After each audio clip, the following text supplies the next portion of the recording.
Olá, Construindo Saberes no ar pela TV Unifra, canal 15 da NET, e também no youtube.com/unifraonline. No programa de hoje vamos falar sobre saúde mental, um tema que atinge 23 milhões de brasileiros e o que corresponde aí a cerca de 12% da população, segundo a Organização das Nações Unidas. E para falar sobre esse assunto, eu recebo os professores Graziela Cesny, obrigado, seja muito bem-vinda ao Construindo Saberes, e também o professor Félix Guazina, também seja muito bem-vindo aqui ao Construindo Saberes. Para iniciarmos, eu começo perguntando para os professores, como que a gente define o que é saúde mental? Então, boa tarde. É uma pergunta bem interessante e complexa, né, de responder o que é saúde mental, mas de um modo geral, a gente costuma definir que o campo da saúde mental é um campo de atuação da saúde, né, vinculado às políticas públicas que trabalha com adoecimento psíquico, com o sofrimento, né, das pessoas de um modo geral. Então a gente demarca esse lugar do campo do adoecimento para a gente se afastar um pouco dessa questão da patologia, da doença e de trazer no campo da saúde mental que todos nós, em algum momento, a gente sofre e vamos ter problemas, dificuldades com a vida. Então, de um modo geral, nós definimos o campo da saúde mental dessa forma. Agora, definir se alguém tem saúde mental ou não é uma pergunta difícil que envolve alguns fatores. Por exemplo, a definição mais global da Organização Mundial de Saúde diz que a saúde mental, a saúde de um modo geral, seria um bem-estar bio, psico, espiritual integrado. Ou seja, é impossível termos saúde mental se a gente tiver que corresponder com todas essas perspectivas, né? Então, de um modo geral, a gente entende que a saúde mental é a capacidade que a gente tem, habilidades de viver a vida de um jeito mais possível, de um jeito mais... com menos problemas de saúde, tanto físicas quanto emocionais. Eu falei lá no início, 23 milhões de brasileiros sofrem com algum problema que afeta a saúde mental. Quais seriam esses problemas mais comuns, mais frequentes que acabam atingindo a saúde mental dos brasileiros? Na mesma perspectiva que o Félix traz a respeito da saúde mental, entra a questão da funcionalidade, né? Talvez hoje a gente poderia definir que um sujeito ele atende a esses requisitos básicos se ele está mais funcional, né? Se ele funciona na sociedade de um determinado modo que lhe causa menos sofrimento. E nesse sentido, a gente pode observar na atualidade sintomas como uma ansiedade exacerbada, né? Depressão, né? Transtornos alimentares, né? Então hoje essas são condições de existência que trazem muito sofrimento, né?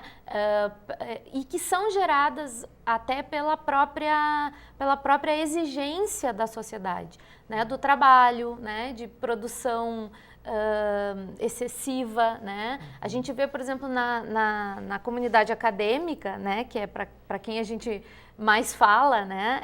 Aqui, na comunidade acadêmica, a gente vê um nível de sofrimento muito grande pela competitividade, né? Pela exigência no mercado de trabalho. Então, isso traz uma série de adoecimentos, de sintomas que se transformam em adoecimentos, né, que às vezes impedem que o sujeito consiga se relacionar, né? Outra questão são as novas formas de relações sociais, né? A utilização da virtualidade, ela nos exige outras formas de se relacionar, né? E que a gente ainda está experimentando, porque ainda é algo muito novo. Então, nos traz uma série de desafios, digamos assim, né, Félix, sobre as relações afetivas. Professor Félix, a professora Graziela trouxe dois problemas bastante comuns e eu só gostaria de acrescentar aqui. Ela falou na ansiedade e também na depressão. Segundo a Organização Mundial da Saúde, hoje 18,6 milhões de pessoas no Brasil sofrem de ansiedade e 11 milhões e meio foram afetadas pela depressão. Isso seria uma causa ou uma consequência? Tem como definir da saúde mental? Difícil? É difícil, porque eu acho que é causa e consequência, né? Acho que é fruto, como a professora Graziela estava trazendo, dessas relações que a gente vem produzindo na sociedade, a forma como a gente se vincula às pessoas, a forma como a gente recebe as pessoas para perto da gente. Isso tudo vai influenciando e construindo sintomas. E a ansiedade é um dos sintomas, como a pesquisa mostra, que mais tem aparecido como um dos efeitos do mal-estar que a gente tem vivido de pressões de todos os lados e principalmente do nosso cotidiano, assim. Eu entendo a ansiedade, a depressão e os outros sintomas, aí, os outros nomes de patologia que as pesquisas mostram como um efeito dos modos que a gente tem de se relacionar com a vida que a gente está vivendo. Então, acho que é causa e consequência, eu acho que é algo que se retroalimenta, assim, ele é de um modelo circular, eu diria, uma coisa influencia na outra. E que a gente é capaz de observar desde a infância, né? Quando a gente tem hoje uma infância super estimulada, né? E que, como repercussão disso, a gente tem diagnósticos de hiperatividade, né? De crianças sofrendo de transtornos de ansiedade, às vezes crianças bem pequenas, né? Crianças depressivas também, né? Que denunciam mal-estar, de um certo vazio, né? Existencial já de muito pequenos, né? Essa seria a minha próxima pergunta. Quem pode ter a saúde mental afetada? Então, desde bebê. Desde bebê. Desde bebê. E o diagnóstico também não há limite de idade? Também não. Quanto mais cedo, mais possibilidade, como qualquer outro tipo de sofrimento, né, físico também, quanto mais cedo detectado, mais fácil ou mais tranquilo será o tratamento, né? Assim, tem possibilidades de recuperação de forma mais evidente. Eu sempre brinco com os alunos até em sala de aula, eu digo, quem de nós não sofre de ansiedade? De alguma coisa ou de outra. Né? A questão é quando isso afeta as nossas relações. Quando a gente tem uma impossibilidade de se relacionar porque nós estamos tendo uma crise de ansiedade de não conseguir falar, ou de não conseguir estar com as pessoas, ou de não conseguir entrar em um determinado lugar, né? E quando isso nos afeta a ponto de não nos permitir viver, né? Assim, realizar coisas que também nos trazem prazer. Isso então seria, digamos assim, a ansiedade já seria um mal, digamos, comum na sociedade. O problema é quando ela passa assim a prejudicar o cotidiano das pessoas? A gente vive, o Félix trouxe uma terminologia, a gente vive um mal-estar, né, na atualidade, na verdade, né, porque nós vivemos sob muitos estímulos, não é só a criança que é super estimulada, né, e a criança também é reflexo dessa sociedade, talvez o elo mais frágil da sociedade, né, porque ela ainda está no percurso do desenvolvimento dela, né, então ela é superestimulada porque nós também somos superestimulados, né? A gente trabalha virtualmente, a gente não tem limite para esse trabalho, né? Então, as formas de elaboração disso nos dariam condição de viver de forma um pouco mais, menos sofrida, digamos assim, né, Félix? Eu acho que seria o termo. O uso hoje eu estava vendo uma notícia que o SUS ele tá utilizando agora, né, tá se utilizando de outras técnicas, né, de tratamento como a yoga, meditação, né, enfim. E se a gente for pensar, na verdade, o equilíbrio das nossas funções, né, emocionais, espirituais, passa por essa necessidade de um respirar. Um tempo, parar, dar um tempo e seguir adiante, depois com as atividades que ainda precisam ser feitas no dia a dia. Usar da criatividade, né? Que é o que as pressões, que a professora está dizendo, nos tem tolhido. Eu estava agora em aula dizendo isso para os alunos, que um dos personagens que eu mais gosto da literatura é o Coelho da Alice nos Países das Maravilhas, porque o Coelho ele está sempre atrasado. Ele sempre correndo contra o relógio. Exato, e só que tem uma coisa interessante, ele nunca sabe para que ele está atrasado. E eu acho que ele está sempre atrasado, mas o compromisso que ele está atrasado ele não sabe muito bem. E eu acho que é uma metáfora tão gritante da nossa vida, de correr muito, e eu acho que isso está muito atribulado a essas índices de ansiedade, porque não temos tempos para parar, de se relacionar e se haver com o tempo, né? Perfeito. Para a gente entender a importância desse tema, nessa semana que passou, ele foi assunto da aula inaugural do curso de psicologia através de uma peça de teatro Como Se Nada Fosse. Por que se optou por trabalhar esse tema tão relevante através de uma peça de teatro? Sim. Bom, em primeiro lugar, queria dizer que a gente ficou muito feliz, né, da Unifra e do curso de Psicologia de decidir fazer uma aula inaugural com a linguagem do teatro, né? E eu tive um encontro, na verdade, com a Janaína Casteldello há uns anos atrás, que é atriz e diretora e roteirista do espetáculo, que é um espetáculo belíssimo que fala sobre a temática da loucura, mas não só a temática da loucura, mas a temática da lucidez e a temática de quanto que essa loucura, ela também faz parte de nós, que a gente tem uma ideia sempre quando a gente fala sobre o tema de loucura, que a loucura sempre está no lado do outro e a gente esquece que ela também está dentro da gente. E o espetáculo, ele fala de uma certa loucura, de uma loucura que alguém que enlouquece porque mora na rua, mas também fala do feminino, fala da violência contra a mulher, porque a personagem sofre uma série de violências e a gente achou que essa temática era uma temática super importante para aquele aluno que está chegando na instituição, que é um aluno de primeiro semestre, que é o público mais alvo de uma aula inaugural, e se haver já com um tema que é um tema muito caro para a psicologia.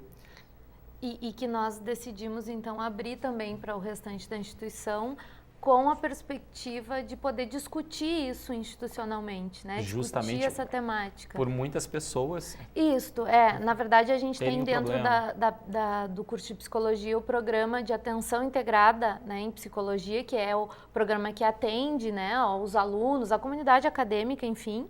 E, na verdade, a gente percebeu que existe uma grande demanda de atendimento clínico, mas que também isso precisa ser trabalhado de forma global dentro da instituição. Então, a ideia foi abrir, né, para a instituição como um todo, para os alunos, funcionários, enfim, assistirem à peça, né, para que a gente pudesse iniciar um trabalho de promoção de saúde, né, pensando na promoção de saúde mental, né? Então, não trabalhar só com a ideia de que, bom, eu tenho um sintoma, eu tenho uma doença, eu vou procurar um tratamento para curar, entre aspas, porque, como disse o Félix, né, isso faz parte do nosso cotidiano, esses sintomas, né? Mas também como uma forma de discutir sobre o assunto. O que a gente faz no nosso cotidiano, né, para lidar com essas pressões, para lidar com a correria, para lidar com as exigências, né, que o mundo atual nos traz, né? Então, permitir um momento de reflexão institucional também, né? E como que a gente pode tocar no assunto incompreensão? As pessoas que sofrem de saúde mental, elas ainda têm esse olhar de incompreensão da sociedade? Eu acho que, se a gente for pensar historicamente, né, muitas coisas evoluíram. Acho que isso já mudou um pouco dessa perspectiva de que ir a um psicólogo, a um psiquiatra é coisa de louco, né? Eu acho que isso está mudando, mas ainda o sujeito que sofre de uma determinada doença mental, com certeza ele sofre um estigma muito diferente. Eu digo isso em aula. Uma coisa é você dizer num grupo de amigos que você tem diabetes. Outra coisa é você dizer que você tem transtorno de pânico e toma remédio, faz o acompanhamento psicológico e psiquiátrico. Acho que são dimensões de olhares muito distintas, né? O que é ruim porque também acaba inviabilizando das pessoas procurarem recurso, e é isso que a professora Graziella está dizendo, que eu vou traduzir um pouco numa dimensão cuidadora, né? Que é como é que a gente se cuida a partir das coisas que a gente sente. Porque o que a gente está falando o tempo todo aqui como é que a gente sente e vive a vida e o que a gente faz quando alguma coisa não está muito legal, né? Como é que a gente se desdobra disso? E eu acho que essas discussões que a gente tem tentado levar para os alunos, para a academia, com o espetáculo, com o Pipe, que precisamos procurar recursos quando a gente está lá num grau altíssimo de uma depressão, ou a gente pode começar a se cuidar, construir estratégias de cuidado para não chegar a desenvolver uma tristeza tão profunda que impede a gente de se relacionar com a vida, com as pessoas que a gente gosta. Nesse sentido, eu tenho duas perguntas, vou fazê-las na sequência.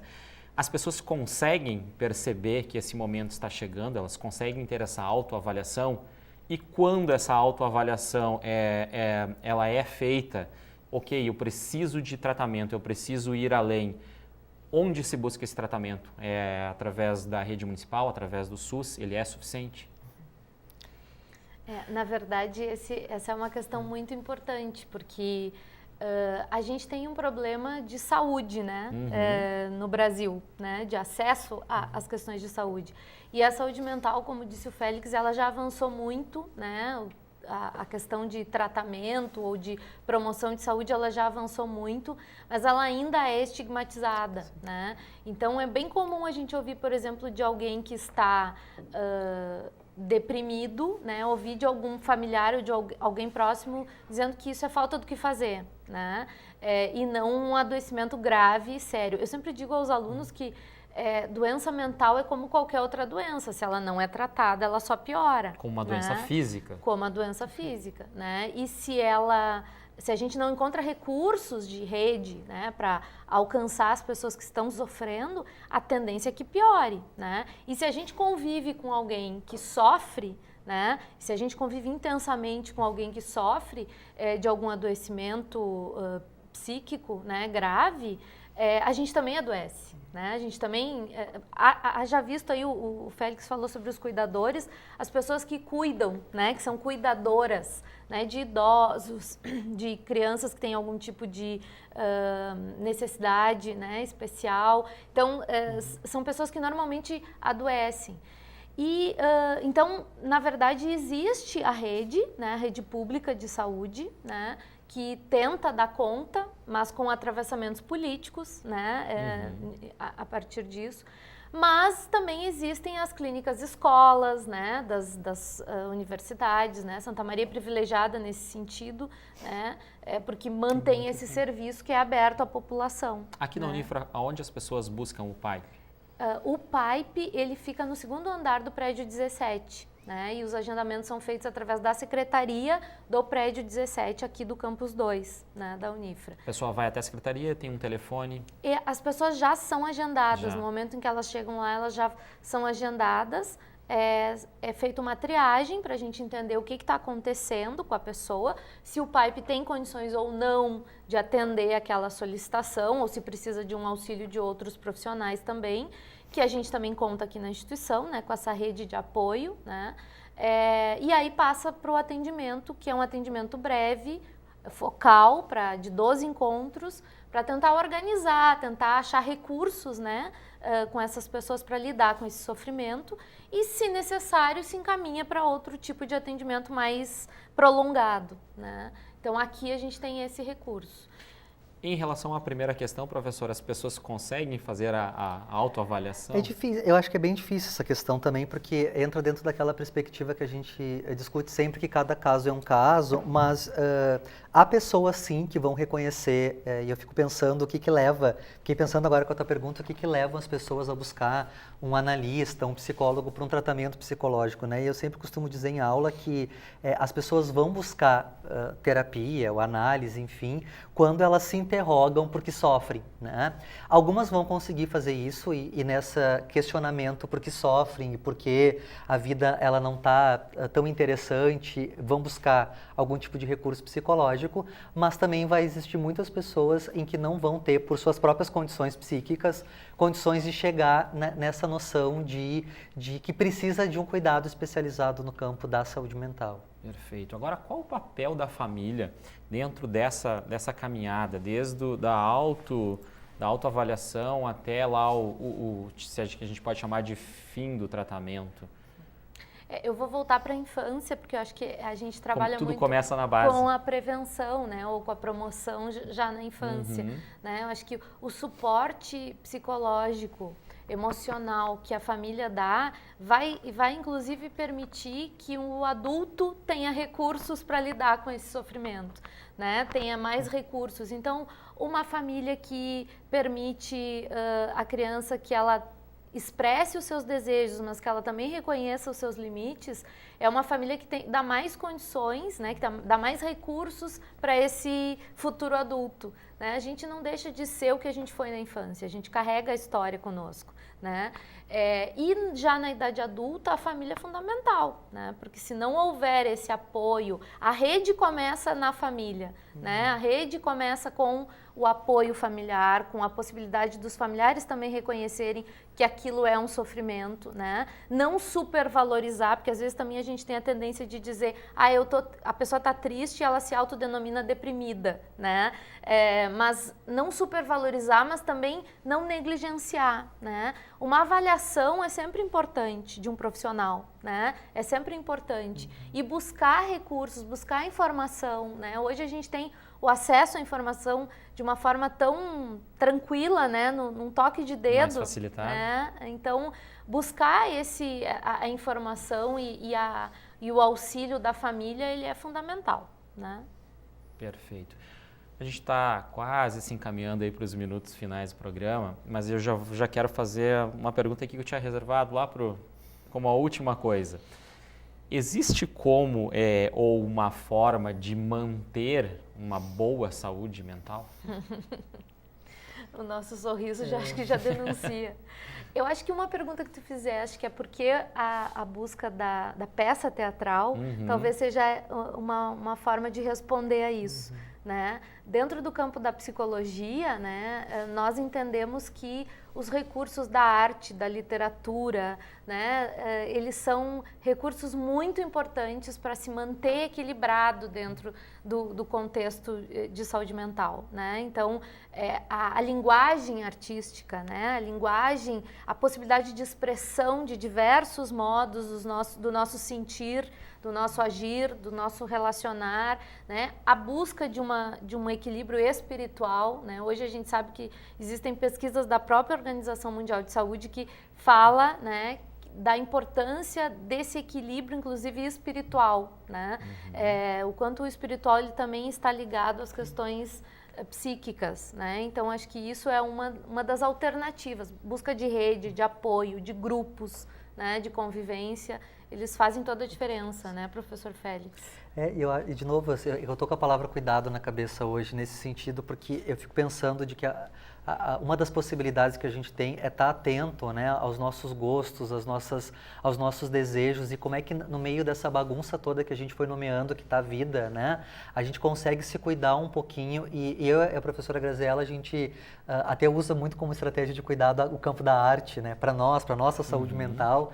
E retomando a peça, eu acho que a gente tem vários estudos, inclusive, e trabalhos bem importantes mostrando a eficácia do uso da arte como instrumento de melhora nas condições clínicas. Tem pessoas muito interessantes no Brasil usando, por exemplo, teatro com doentes mentais, grupos por exemplo, rodas de samba, clubes de diferentes modalidades de dança como possibilidades de tentar aí oferecer para as pessoas diferentes possibilidades de cuidado. Né? Essas seriam algumas das possibilidades? Algumas. Por exemplo, outras que a gente possa elencar aqui rapidinho. Uma das possibilidades que a gente está buscando aqui dentro da instituição é promover rodas de conversa, né? Rodas de conversa sobre trocas de experiência, né?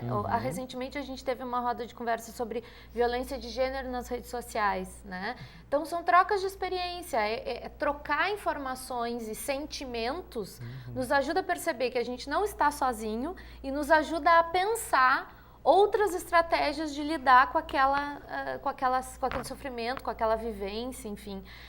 Como eu disse no início, nós temos hoje a tendência a virtualizar as relações, o que é excelente, né? Nós não estamos falando mal. Em alguns aspectos.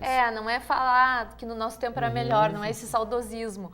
Mas manter a rede de cuidado dos afetos, ela auxilia muito, né, no equilíbrio da saúde mental. Né? Então, por isso também a nossa estratégia de trazer a arte como uma ferramenta de expressão, né, dos afetos para que a gente possa auxiliar a comunidade acadêmica, né, na reflexão sobre o que é a sua saúde, de modo geral. Né? O professor falou em teatro, dança, diferentes expressões artísticas.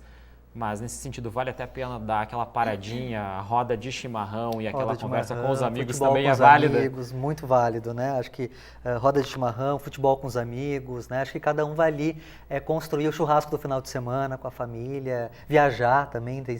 Né? As pessoas sempre contam sempre narrativas muito interessantes das viagens e se descobrem através delas e vivem coisas escutam histórias de diferentes lugares. Tudo acrescenta, tudo Com certeza. colabora para que as pessoas mantenham uma boa saúde mental, já que, como a gente falou lá no início, 23 milhões de pessoas no Brasil já tiveram a saúde mental afetada de alguma forma ou de outra.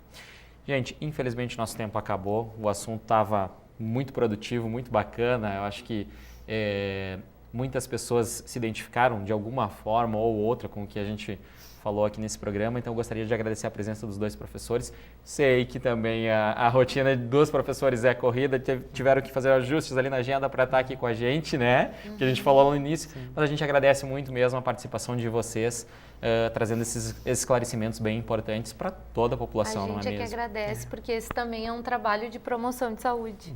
Né? Perfeito. Obrigado. Mais uma vez, obrigado. Obrigado também a você aí de casa que nos acompanhou pelo canal 15 da NET ou que nos assiste então lá no Unifra Online. Lembrando, Construindo Saberes volta na próxima sexta-feira com um novo assunto e outros convidados. Um abraço e até mais.